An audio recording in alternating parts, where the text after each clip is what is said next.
ये oil rig जो 16 मंजिलों जितना बुलंद और 2 फुटबॉल मैदानों जितना चौड़ा है, वजन में हैरत अंगेज तौर पर एक एयरक्राफ्ट कैरियर से भी ज्यादा भारी है।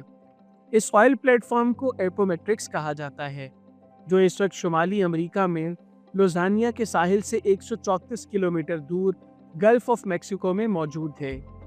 लेकिन इसकी मंजिल का आगाज चंद साल पहले हजारों मील दूर जनूबी कोरिया से हुआ था, जहां हजारों वर्कर्स और इंजीनियर्स इस ऑयल प्लेटफॉर्म की तामीर में मसरूफ थे।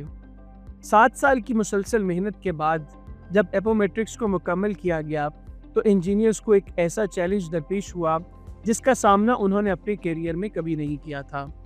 मसला ये था कि इस ड्यू हेकल स्ट्रक्चर को जनूबी कोरिया से गल्फ ऑफ मेक्सिको के लिए रवाना करना था, और इसके लिए दुनिया का सबसे बड़ा मेरीन ट्रांसपोर्ट वेसल मंगवाया गया।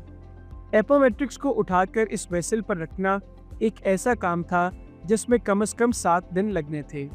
लेकिन अचानक इत्तला मिली कि बहरुल काहिल में एक तूफान पैदा हुआ है, और इस तूफान ने सुपर टाइफून की शक्ल इख्तियार कर ली है।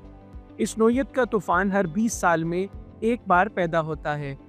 315 किलोमीटर फी घंटा की रफ्तार से गर्दिश करने वाला ये टाइफून अगले 7 दिनों में किसी भी वक्त जनूबी कोरिया के साहिल से टकरा सकता था। ये बात तो हम सब जानते हैं कि सुपर टाइफून जहां भी हमला करता है, नुकसान पहुंचाए बगैर नहीं जाता। वर्कर्स, इंजीनियर्स और ट्रांसपोर्ट एक्सपर्ट्स के लिए अब चैलेंज ये था कि उन्हें 7 दिनों का काम सिर्फ 3 दिनों में मुकम्मल करना था।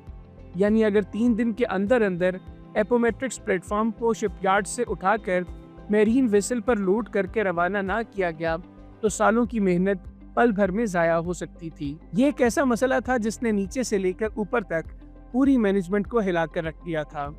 ऑयल प्लेटफॉर्म ऑयल कंपनी का सबसे बड़ा प्रोजेक्ट था, और यही वजह थी कि उनके पास किसी भी किस्म की गलती की गुंजाइश नहीं थी। सुपर टाइफून से बचाव के लिए और एपोमेट्रिक्स को वक्त से पहले रवाना करने के लिए बाकी मांदा काम को मुकम्मल करना बेहद ज़रूरी था। इस मकसद के लिए वर्कर्स की इजाफी टीम बुलवाई गई। वर्कर्स ने दिन रात एक कर दिया और जल्द अज जल्द इस प्लेटफॉर्म को ट्रांसपोर्ट के लिए तैयार करने का काम शुरू कर दिया। दूसरी जानिब मैनेजमेंट मौसमियाती इंतज़ामिया के साथ मिलकर सुपर टाइफून की हरकत पर नज़र रखे हुई थी। उन्हें ये उम्मीद थी कि शायद सुपर टाइफून अपनी सिमत बदल ले, लेकिन उनकी उम्मीदों पर पानी फिर गया जब उन्हें मालूम हुआ कि टाइफून बहरुल काहिल से सीधा जनूबी कोरिया की जानिब बढ़ रहा है। वर्कर्स की इस इजाफी टीम ने पूरी जांफशानी से काम करते हुए सिर्फ 3 दिन के अंदर अंदर ऑटोमेट्रिक्स का सारा काम मुकम्मल कर दिया। अब बारी थी इस दो कामत स्ट्रक्चर को उठाकर फ्लोटिंग डॉक पर रखने की। इस पूरे स्ट्रक्चर का वजन हैरत अंगेज तौर पर 1,43,100 टन बताया जा रहा था। इतना ज़्यादा स्टील तो बुर्ज खलीफा की तामीर में भी इस्तेमाल नहीं हुआ जितना इस ऑयल प्लेटफॉर्म में लगाया गया था। बड़े बड़े हाइड्रोलिक जैक्स की मदद से 11 इंच ऊपर करके इस स्ट्रक्चर को धकेला गया और फ्लोटिंग डॉक पर रखा गया। फिर कश्तियों की मदद से फ्लोटिंग डॉक को शिपयार्ड से दूर ले जाया गया, जहां से इसे दुनिया के सबसे बड़े मैरीन ट्रांसपोर्ट वेसल पर लोड किया जाना था। ये वेसल दुनिया का सबसे बड़ा मैरीन ट्रांसपोर्ट जहाज है जो 9,80,000 टन वजन आसानी से ले जा सकता है, और इसी दौरान एपोमेट्रिक्स को दुनिया के दूसरे कोने यानी गल्फ ऑफ मेक्सिको तक पहुंचाना था। अगली सुबह एपोमेट्रिक्स को फ्लोटिंग डॉक से उतार लिया गया, और अब ये ऑयल प्लेटफॉर्म पहली बार पानी पर तैरने लगा।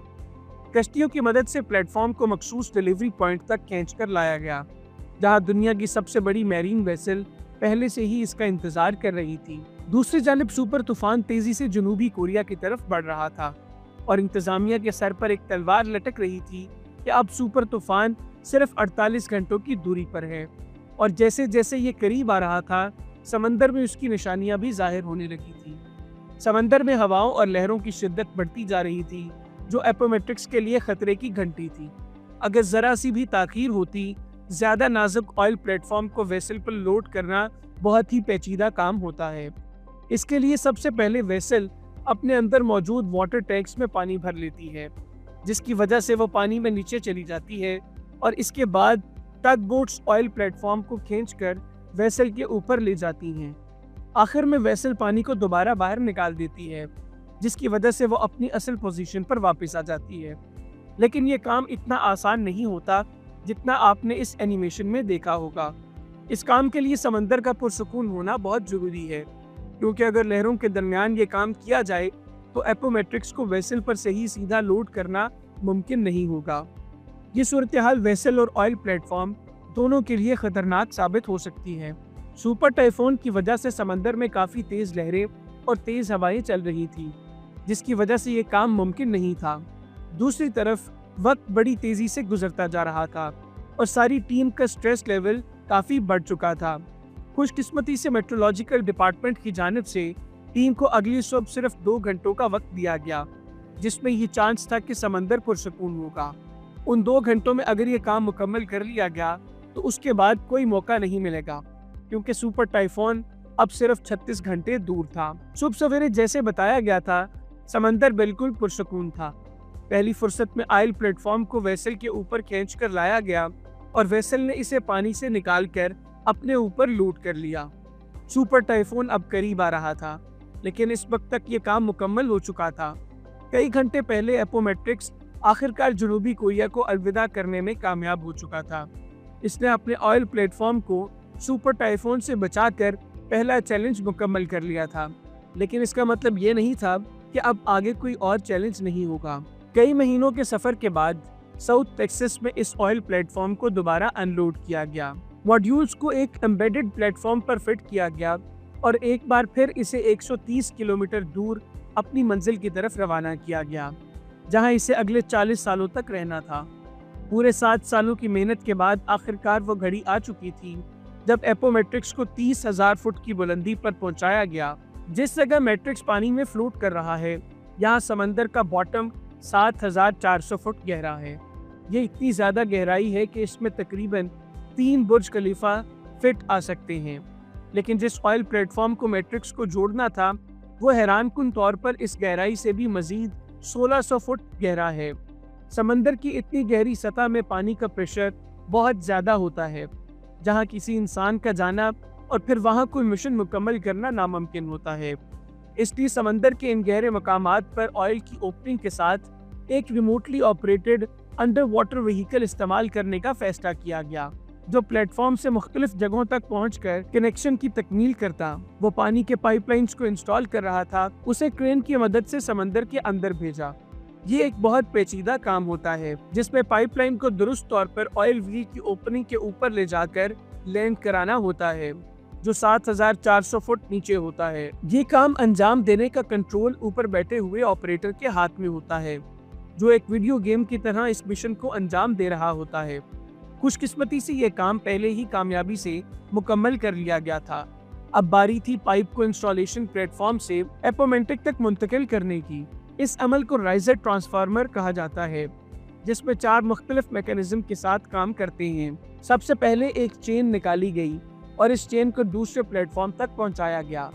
इस चेन को इस प्लेटफॉर्म ने खींच लिया और फिर आखिरकार एपोमेट्रिक से इस चेन को खींचकर पाइप को अपनी तरफ खींच लिया गया। इसके बाद सी बेड से हजारों फुट नीचे, तकरीबन 22,600 फुट नीचे पाइप को ड्रिलिंग का काम शुरू करवाया गया। कई महीनों की तरबियत के बाद आखिरकार पाइप तेल तक पहुंच चुका था। अब बारी थी तेल को पंप करने की।